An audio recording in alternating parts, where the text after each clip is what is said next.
Buongiorno a tutti, sono sinceramente onorato di questo invito e vorrei appunto parlarvi del problema dei terremoti. Quelli che vedete sono i terremoti che si sono sviluppati sulla Terra dal 2004 al 2014 e si trovano nei punti in cui il guscio della Terra, che è rotto in una serie di frammenti che si chiamano placche, che sono spesse circa un centinaio di chilometri, si muovono l'una rispetto all'altra. Oramai abbiamo una precisione che è a livello del submillimetro grazie alla costellazione GPS per calcolare la velocità e i gradienti di velocità che intercorrono tra questi elementi di litosfera, che è il guscio appunto esterno della Terra. Quindi questi gradienti di velocità determinano dei gradienti di pressione che a loro volta, quando vengono rilasciati, determinano i terremoti. Il movimento delle placche sulla superficie della Terra non è casuale, ma sembra seguire un flusso abbastanza regolare che è dato da questa linea tratteggiata rossa. Ora vedremo in 10 secondi 10 milioni di anni. Venezia è qui, noi siamo in questo punto, come riferimento vedete la Puglia, la Sicilia, la Francia e la Spagna. Vedete che in 10 milioni di anni la fascia gialla, che sono gli Appennini, la fascia marrone, che sono le Alpi e le Dinaridi, si muovono lentamente e gradualmente arrivano fino alla posizione attuale, con un arco che si sposta, in particolare gli Appennini, verso est, fino alla condizione attuale. Cioè quello che è successo in questi ultimi 10 milioni di anni in particolare è che questo guscio esterno della Terra, la litosfera, è sceso e continua a scendere all'interno del mantello terrestre. Vedete per esempio qui da 45 milioni di anni questo piano inclinato blu scende e arretra spostandosi verso est, mentre quest'altro si infossa al di sotto per esempio della ex Jugoslavia. Questo fenomeno è detto appunto di subduzione, è un fenomeno in atto che è per esempio responsabile del grande bacino padano e che è la causa principale della subsidenza di Venezia, che pur essendo più vicina alle Alpi, però è in subsidenza di circa 1 millimetro l'anno, che significa 10 centimetri al secolo, per effetto di questo fenomeno di subduzione che determina estensione al di sopra e compressione nella parte frontale. Quindi i terremoti non sono altro che rilascio di energia.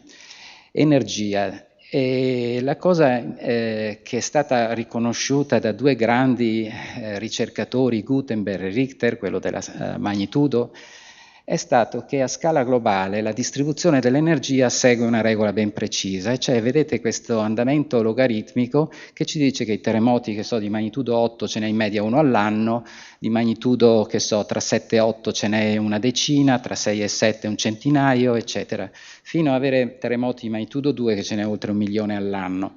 Quindi questo ci dice qualcosa di molto importante, cioè che l'energia viene continuamente accumulata e dissipata, cioè come se la Terra fosse un serbatoio di benzina che in qualche modo consuma questo carburante e lo dissipa tramite movimenti lenti, viscosi, ma anche movimenti di tipo elastico, come appunto i terremoti.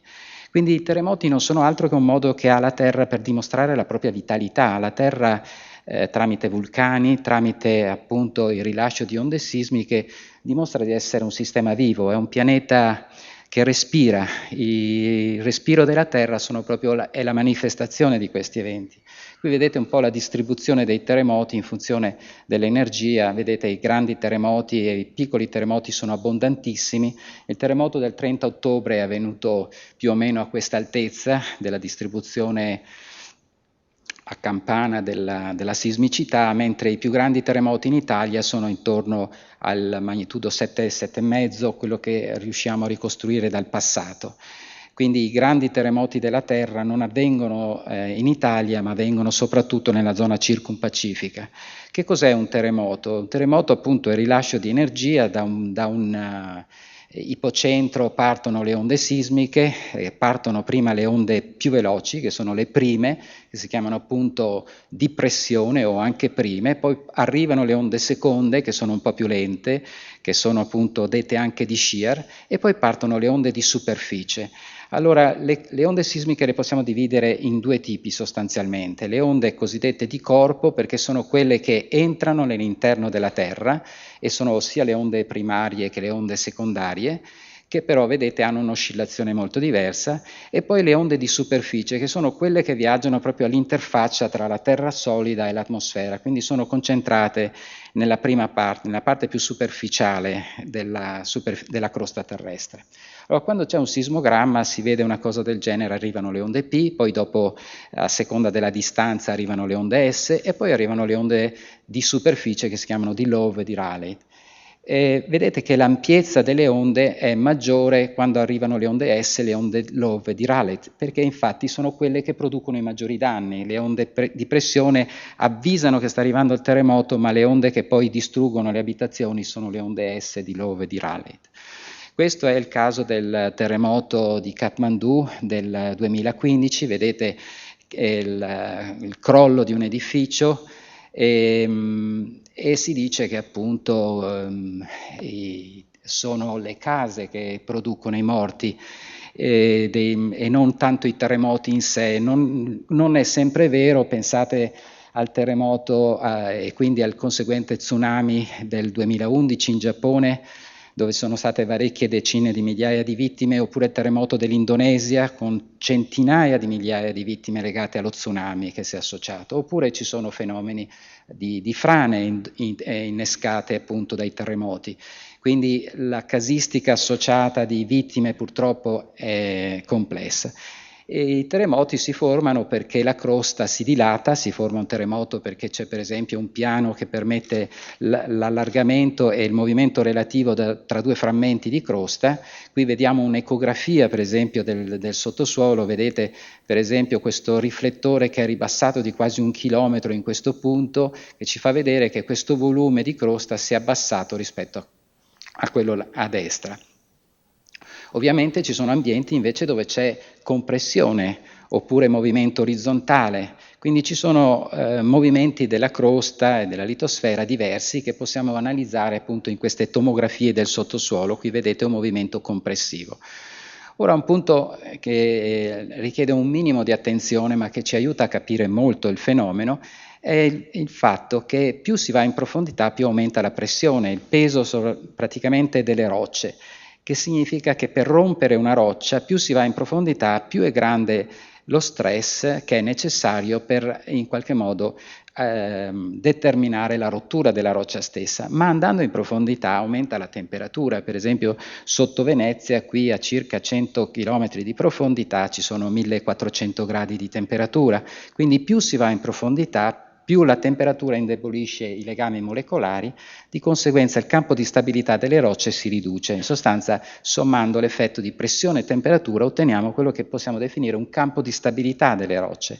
E nella prima parte le rocce fino a 15-20 km si comportano in maniera fragile, come una matita che si spezza. Nella parte sottostante, dai 15-20 km, invece si comportano in maniera duttile, viscoplastica. Immaginate la cioccolata che si squaglia tra le mani per il caldo. E questo è il motivo per cui il 95% dell'energia dei terremoti viene rilasciata intorno ai 15-20 km di profondità, mentre la parte sottostante, vedete, questo è un terremoto in Turchia del 1999, è silente. È silente perché il movimento lì avviene nel corso dei secoli, continua 1/10 di millimetro ogni giorno, mentre la parte sopra fredda è bloccata. Allora proviamo a immaginare questa suddivisione, freddo sopra e caldo sotto, e mettiamo o in estensione o in compressione. Finora i terremoti sono sempre stati considerati come un fenomeno unico, cioè il rilascio di onde elastiche.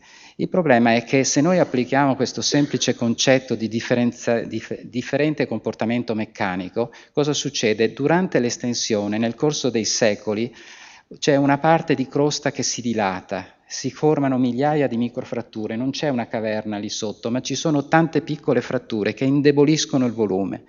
Mentre in un ambiente compressivo succede il contrario, in questa zona di transizione tra la parte sotto che si muove e la parte sopra che è bloccata, in questa zona si accumula tanta energia elastica. La conseguenza è che quando a un certo punto o questa zona di dilatazione non è più in grado di sostenere il volume di questa roccia, o questa zona è stata sovracompressa oltre le caratteristiche elastiche della roccia stessa, questo collassa praticamente verso il basso, mentre questo viene sparato verso l'alto. Quindi ci sono due tipi di terremoti, uno in cui viene rilasciata energia gravitazionale, nell'altro caso viene rilasciata energia elastica. Prendiamo il terremoto del 24 agosto dell'anno scorso. Questa è un'immagine satellitare SAR che ci permette di vedere quanto il suolo si è alzato o si è abbassato rispetto al passaggio del satellite. E vedete che questa zona, tanto per intenderci, qui c'è Norcia, qui Accumuli, qui Amatrice, vedete questa zona si è alzata di circa 3 cm, questa zona si è abbassata di 20-25 cm. Vedete che l'area che si è abbassata, anzi il volume, è molto più grande dell'area che si è alzata, quindi significa che in profondità c'è questo deficit di massa è colmato da quella zona che durante l'intersismico, in quei secoli che preparano il terremoto, la crosta si era indebolita. Lo vediamo per esempio nel terremoto dell'Aquila, questi puntini rossi sono i terremoti avvenuti prima dell'evento del 2009 e poi i puntini neri quelli successivi in cui viene illuminata la faglia vera e propria. Cosa significa? Che il volume è quello che determina la dimensione dei terremoti, la loro magnitudo. Prendiamo per esempio un volume di 800 km cubi che collassa, per esempio di mezzo metro, da un terremoto di magnitudo, per esempio magnitudo 6. Oppure prendiamo un terremoto che è legato al collasso di circa oltre 20.000 km cubi, il quale rilascia un terremoto di magnitudo 7.6. Se noi calcolassimo l'energia gravitazionale a disposizione, però vedremo che questi due terremoti hanno un'enormità di energia in più di quella che viene dissipata. Vedete, 7.6, in realtà il terremoto è stato di 6, in questo caso da 9.1 si passa a 7.6. Cosa significa? Significa che l'energia gravitazionale è quella che è enormemente sufficiente per spiegare il terremoto stesso. Il terremoto, approfondendosi di 3 volte da 7 km a 21 km la profondità di quella parte fredda rispetto a quella parte duttile di cui parlavamo prima, fa sì che l'energia totale a disposizione sia 100 volte più grande, ma l'energia sismica 1000 volte più grande. Quindi di energia gravitazionale ce n'è più che a sufficienza per il terremoto e soprattutto vuol dire che tutto il resto se ne va nel rompere le rocce, nel generare calore di frizione. Provate a immaginare una montagna alta 10 km, lunga 30, larga 15, che cade di 3 metri. Questo è un terremoto di magnitudo 7, quindi il rilascio di energia legata semplicemente alla caduta di questo oggetto. E quindi la dimensione del terremoto, per esempio dell'Aquila oppure di altri terremoti del passato, è funzione del volume che viene attivato. Per esempio l'Appennino si allarga a una velocità di 4 mm all'anno, che significa 40 cm al secolo, 120 cm ogni 3 secoli. Quindi sulla base di questi volumi noi oggi possiamo calcolare, per esempio, quale sarà la magnitudo massima che potrà verificarsi in questi ambienti di tipo estensionale in cui domina appunto l'effetto gravitazionale. Vedete, le zone rosse sono quelle dove ci aspettiamo i terremoti di maggiore magnitudo. Quindi abbiamo due tipi di terremoti, quelli che vanno a favore di gravità e quelli che vanno contro la gravità. Quelli che vanno a favore di gravità durano anche molto di più perché non terminano fino a che non hanno trovato la condizione di equilibrio, mentre quelli che vanno contro la gravità ovviamente non hanno più l'energia per riuscire a muoversi. Allora il terremoto del centro Italia del 2016 e che sta augurandoci terminando in questo periodo, vediamo qui il centro di Amatrice, ha raso al suolo questi centri abitati nella zona epicentrale e sono aree che ovviamente sono note dalla storia dei terremoti. Qui abbiamo una relazione del terremoto, per esempio, del 1639, ma poi c'è stato un grande terremoto nella stessa zona, sempre a Amatrice, nel 1703. Quindi sono zone che noi sappiamo, proprio per effetto di questa dilatazione della crosta, che hanno avuto in passato grandi terremoti e continueranno sempre ad averli, ma questo ovviamente non solo in quest'area, ma lungo tutta la catena appenninica. Vediamo qui rappresentati i più grandi terremoti diciamo degli ultimi 102 anni. Il più grande è stato il terremoto del Fucino, che ha avuto oltre 15.000 morti. Vedete il terremoto del sistema Umbria-Marche del 97-98, ci sono stati prima altri terremoti relativamente significativi a Gubbio, Norcia, e poi il terremoto dell'Emilia del 2009, il terremoto che è iniziato il 24 agosto che sta appunto evolvendosi. Quindi noi ci aspettiamo che nelle zone lungo la prosecuzione di questa struttura, sia che nelle zone laterali, ci sia in futuro ovviamente una sismicità, ma ovviamente ci aspettiamo che avvenga anche in altre parti d'Italia. Quindi il caso specifico è un volume che si è attivato, vedete tutta la zona di puntini azzurri sono tutti terremoti che sono stati registrati, ad oggi sono quasi 70.000 terremoti, vedete tutti i pallini più grossi sono quelli di magnitudo maggiore di 5, e nel tempo questa sismicità si è asciugata, in qualche modo questo volume attivato è diminuito e i terremoti sono in qualche modo diminuiti di numero e soprattutto di magnitudo. Allora proviamo a calcolare, vedere che cosa è successo. Cominciamo dal terremoto dell'Aquila, dove sono scesi questi volumi, questa parte nel 2009, poi il 24 agosto, il 26 ottobre, il 30 ottobre e poi il 18 gennaio in questa parte. Sono scesi in totale circa 7.000 km cubi durante quest'ultima sequenza. Veniamo all'Italia più settentrionale.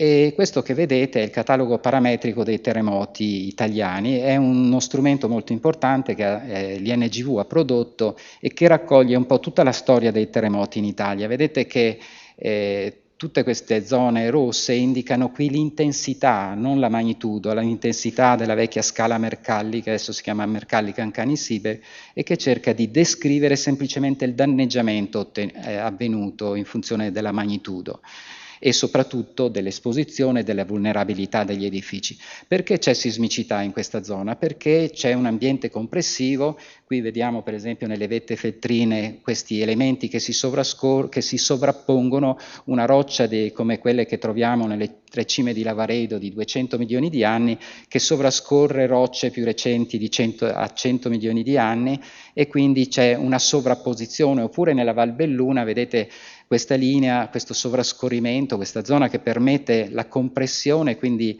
questa parte delle vette feltrine delle Dolomiti che si spostano relativamente verso sud. In una sezione geologica vediamo appunto questa migrazione di questi piani di sovrascorrimento che contraggono la crosta terrestre verso la parte meridionale del Veneto, verso il Montello, in particolare Treviso. Quindi si è avuta un'evoluzione un po' di questo tipo, una contrazione. Quindi qui invece di energia gravitazionale abbiamo soprattutto energia elastica che viene dissipata.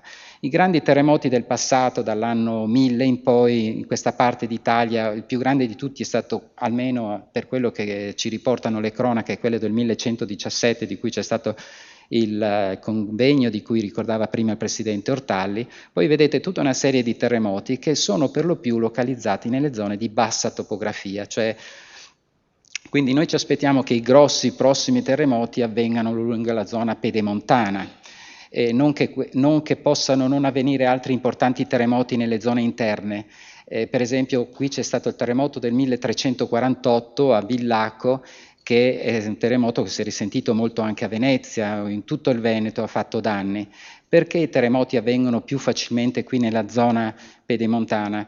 Perché è il punto in cui il peso delle rocce è minore e di conseguenza siamo più vicini alla possibilità di rompere la crosta stessa. Quindi c'è una ragione meccanica che spiega il perché la deformazione avviene più nelle prealpi che non nelle zone interne delle catene.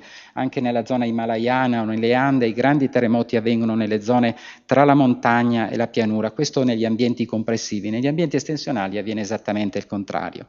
Questi sono i terremoti del 2016 in Italia, vedete che ovviamente ci sono i grandi terremoti del centro Italia, della sequenza di Amatrice e Norcia, e in genere in Italia ci sono tra i 10 e i 15.000 terremoti l'anno. L'anno scorso ovviamente proprio per questo evento abbiamo superato i 50-60.000. Ora questo è l'evento annuale. Tra l'altro una cosa strana che è successa è che quando è cominciata la sequenza nel centro Italia, il resto d'Italia si è come zittito, è come se di colpo si fosse ammutolita la sismicità nel resto del paese. Qui vedete un po' l'andamento dei grandi terremoti, la ricostruzione, un'analisi storica dei grandi terremoti del passato. Questo è un catalogo sempre ricostruito dall'INGV che è fondamentale per ricostruire le zone dove ci sono stati e dove quindi ci saranno dei grandi terremoti. Quindi, però una cosa che dobbiamo sapere è che dove sono stati grandi terremoti, lì torneranno prima o poi grandi terremoti, però non è detto che dove non ci sono stati grandi terremoti non ci possano essere in futuro terremoti importanti. Questo catalogo, proprio perché ha una finestra temporale troppo ristretta, non ha i tempi geologici, quindi non riusciamo qui dentro ad avere tutte le informazioni che possono derivare da quella che è la storia naturale di una determinata regione come la nostra. Quindi questo catalogo dei terremoti, vedete per esempio dall'anno 1000 ad oggi, confrontiamolo con la carta ufficiale che viene utilizzata, la carta della pericolosità sismica, vedete che è piuttosto diversa, ci sono varie zone d'Italia dove in passato ci sono stati grandi terremoti, ma che nella carta della pericolosità sismica in realtà non si vedono. Perché? Questa è una carta che ipotizza solo la probabilità di accadimento di un terremoto in futuro, non ci sta dicendo quale sarà la magnitudo massima che avverrà anche in zone, per cui quando questa carta è stata spesso utilizzata in maniera impropria, perché uno dice, beh, qui c'è giallo, vuol dire che il rischio è basso, e che la pericolosità è bassa. In realtà anche qui ci possono essere terremoti di magnitudo importante, solo che secondo queste stime avvengono con una ciclicità relativamente più dilatata, ma questo non significa che queste zone non abbiano o non possano avere dei terremoti importanti. Quindi è una carta che deve essere utilizzata con estrema attenzione e soprattutto sapere che molto spesso questa carta ha dato dei valori di accelerazione poi misurati che sono stati di gran lunga superiori a quelli ipotizzati. Allora, per tornare al Veneto, per esempio, vedete che riferendoci a questa carta, questa è l'area friulana che ha avuto il terremoto del 1976, le stesse strutture del Montello, del Bassano o di Vittorio Veneto sono quelle che hanno dato i terremoti del Friuli e quindi vedete che la classificazione sismica proprio sulla base di questa storia sismica ci farebbe apparentemente pensare che il Veneto ha un rischio sismico minore, quindi una pericolosità sismica appunto inferiore, ma non è così e quindi noi ci possiamo aspettare terremoti importanti lungo queste strutture che permettono la mobilizzazione di questi volumi al di sopra di questi piani. E questa storia sismica la vediamo per esempio nel santuario di San Vittore Corona, per esempio vicino a Feltre, dove vedete queste grandi lesioni del 1348, lesioni che si vedono anche nei campanili veneziani. Questo è il campanile dei Gesuiti in cui si vedono chiaramente delle rotture legate nell'arco appunto a questi fenomeni del 1340, probabilmente del 1348. Ora, l'atteggiamento in genere rispetto ai terremoti è stato soprattutto di tipo fatalistico e spesso si è fatto ricorso alla fede come protezione.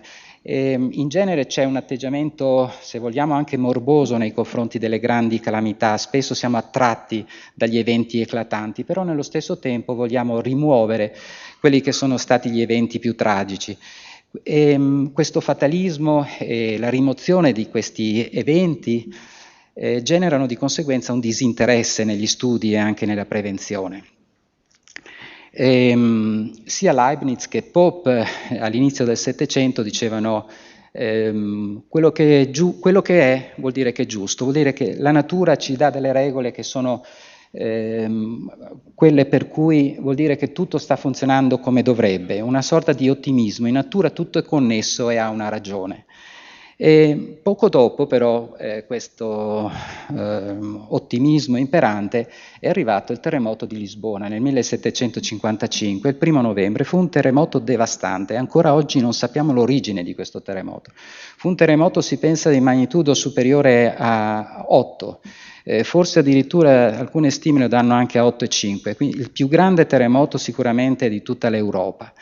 E in occasione di questo terremoto ci fu una grande rivoluzione anche dal punto di vista del rapporto dell'uomo con la natura. Voltaire sostenne che questo grande evento che provocò appunto oltre 60.000 vittime, la distruzione quasi totale di Lisbona, grazie poi a uno tsunami successivo, agli incendi che ne derivarono, disse che in fondo la natura non era così benevola nei nostri confronti, ma c'era una sorta di comportamento matrigno, e che quindi era in questo modo, in qualche modo, criticava l'atteggiamento di Leibniz e di Pope.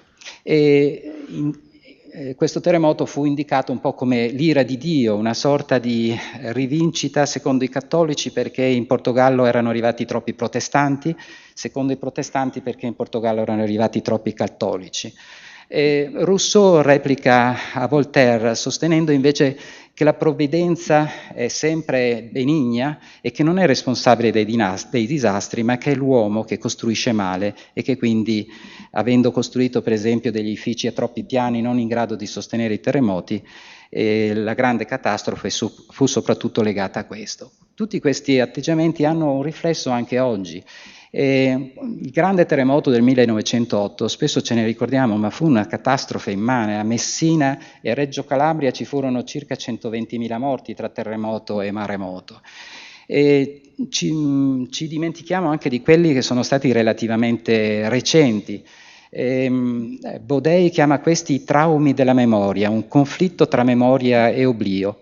Venne chiesto a uno psichiatra famoso, Bruno Bettelheim, non voglio addentrarmi in materie che non mi competono, ma a questo famoso psichiatra gli venne chiesto: secondo lei è giusto che ai bambini vengano raccontate le storie con i lupi cattivi, gli orchi?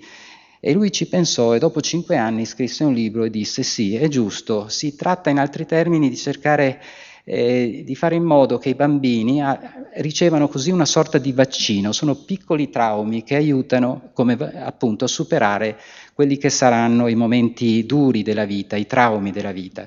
Si tratta di capire come cambiano le forme, le strutture della memoria in funzione di traumi politici o naturali, come si è rilevato ad esempio negli studi della memoria dei sopravvissuti al terremoto del Belice, o Belice secondo alcuni, dove si è visto che a seconda dell'età, del fatto che si fosse assistito all'evento o se ne fosse solo sentito narrare, i sopravvissuti fornivano delle versioni molto diverse dell'accaduto. Il terremoto del Belice è stato anche un momento importante, quello che vedete è il Cretto di Burri, che ha voluto seppellire la morte con quest'opera, il cui valore artistico risiede proprio nel congelamento della memoria storica di quella tragedia. E questo monumento è stato molto osteggiato dagli anziani del luogo come una sorta di oltraggio alle loro radici. Voglio qui citare ancora Remo Bodei, che dice: è dunque mia convinzione che si abbia bisogno della memoria per riconnetterci a noi stessi, per sapere chi siamo e, contemporaneamente, dell'oblio per dimenticare, per non essere schiacciati dal gravame del passato. Possiamo immaginare la memoria come piena di cicatrici, segni del continuo lavoro di elaborazione dei traumi che ci accompagna nel viaggio del vivere a braccetto con l'oblio, uno non potendo fare a meno dell'altro. Per dirla con Catullo, né di sola memoria né di solo oblio possiamo vivere, è necessaria la presenza conflittuale di entrambi. In sostanza, quando prendiamo per esempio un terremoto in Friuli o nelle nostre zone, dove i nostri architetti e ingegneri hanno seguito la tecnica dell'anastilosi, quindi ricostruire pietra su pietra gli edifici, in cui noi vogliamo proprio mantenere le nostre radici. Come diceva prima il presidente Ortalli, ci teniamo alla nostra civiltà, a preservarla e in qualche modo a valorizzarla.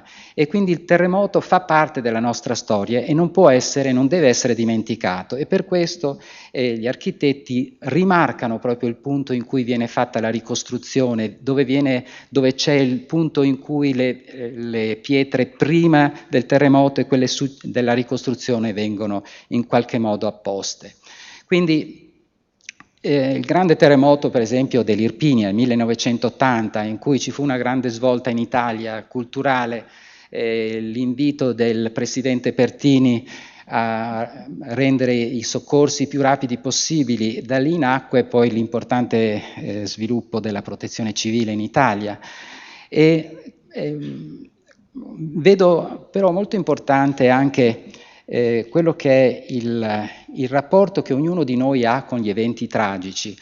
E qui credo che il contributo di Rizzolatti dei neuroni specchio abbia un ruolo molto importante per comprendere come noi ci rapportiamo agli eventi tragici, cioè il grado di immedesimazione che noi proviamo quando c'è un terremoto in una qualsiasi parte del mondo, perché un attentato a Parigi ci fa molta più impressione che non un attentato con gli stessi morti a Baghdad, perché noi ci immedesimiamo molto più di essere a Parigi che non a Baghdad, perché ci immedesimiamo più in una tragedia di un terremoto che avviene vicino a noi o piuttosto che il terremoto devastante che è avvenuto ad Haiti. Allora, questo è il numero delle abitazioni in Italia. Abbiamo oltre 14 milioni di edifici. È impensabile riuscire a renderli tutti antisismici. Diciamo che almeno un terzo di questi un quarto si trova in zone ad alta pericolosità sismica, quindi poi bisogna valutare edificio per edificio il grado di adeguamento antisismico. Quindi riuscire per così dire, a mettere in sicurezza l'Italia dal problema sismico è qualcosa che potrà avvenire nel corso forse di un secolo, non certamente nel giro di pochi anni. Quindi è necessaria non solo un'attività di prevenzione che parta da subito, ma anche un cambio di paradigma culturale, cioè di cominciare a rendersi conto che noi dobbiamo studiare i terremoti, dobbiamo capire come funzionano meglio. Spesso ci viene ricordato che in Giappone superano il problema dei terremoti meglio di noi. Beh, in Giappone hanno dei tassi di subduzione che sono 10 volte più veloci dei nostri, invece di parlare di millimetri o centimetri, lì si parla anche di 9 centimetri di convergenza. Per dire, noi abbiamo 10 vulcani, loro ne hanno 100 attivi.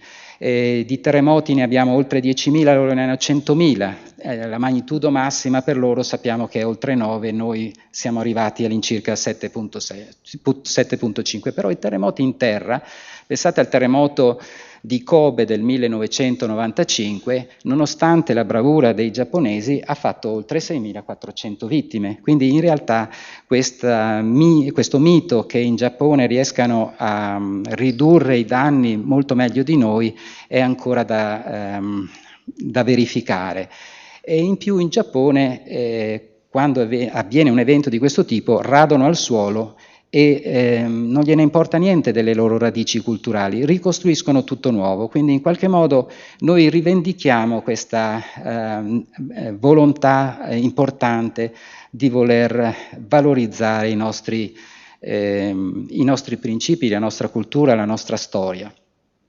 Veniamo un attimo allora a parlare di possibili precursori. Saremo mai in grado di capire come, dove, quando avvengono i terremoti? Oggi possiamo dire forse dove, il quando ancora no, però se cominciassimo a studiare come in passato è stato fatto per determinate malattie, cominciando a classificare per esempio i tumori, a capire qual è l'origine genetica di questa degenerazione cellulare, forse un domani anche per i terremoti riusciremo ad avere delle informazioni importanti. Per esempio, qui vedete il nord Italia con questa entità di estensione, siamo dell'ordine di un paio di millimetri all'anno, oppure in questa parte del nord-est Italia abbiamo una contrazione di qualche millimetro l'anno. Qui vedete, per esempio, in questa ecografia del sottosuolo, il terremoto dell'Emilia del 2012. Bene, questo è avvenuto nella zona dove il GPS ci dice che la deformazione è più lenta che altrove. E quindi quello che si è mosso è la parte che era bloccata, dove la deformazione era più bassa. Quindi questa carta, fatta nel 2010, fa vedere che questa era la zona deputata più bloccata della deformazione, quindi quella più prona a eventualmente rilasciare energia per il terremoto. E vedete che purtroppo anche questa zona del Veneto ha un basso tasso di deformazione, quindi non sappiamo ovviamente quando, ma questa è senz'altro una zona deputata per uno dei prossimi eventi sismici. Quindi vediamo una chiara correlazione tra la velocità della deformazione, che possiamo calcolare col GPS, e la magnitudo dei terremoti. Più alta la deformazione, più è bassa la magnitudo dei terremoti. E quindi in qualche modo possiamo stabilire le zone d'Italia dove è più bassa la deformazione, fuori di queste zone rosse, quindi lungo l'asse appenninico nella zona alpina, possiamo in qualche modo valutare quali saranno le zone dove ci aspettiamo i terremoti maggiori nei prossimi anni.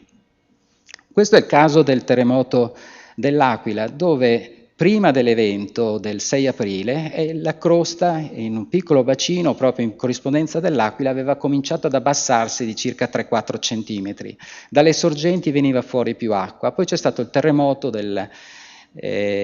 con il cosiddetto evento principale e poi il rilassamento successivo. Quindi c'è stata una serie di eventi sismici che hanno preparato poi quello che è stato l'evento principale.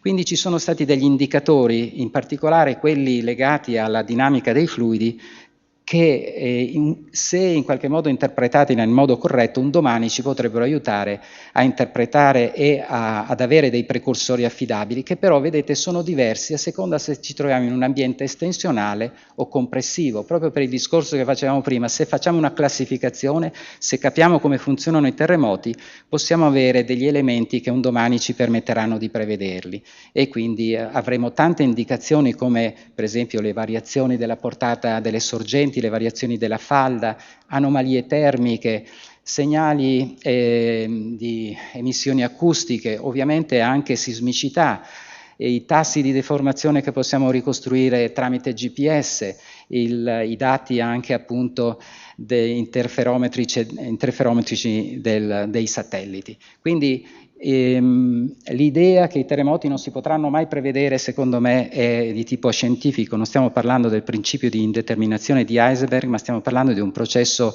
fisico che è relativamente semplice.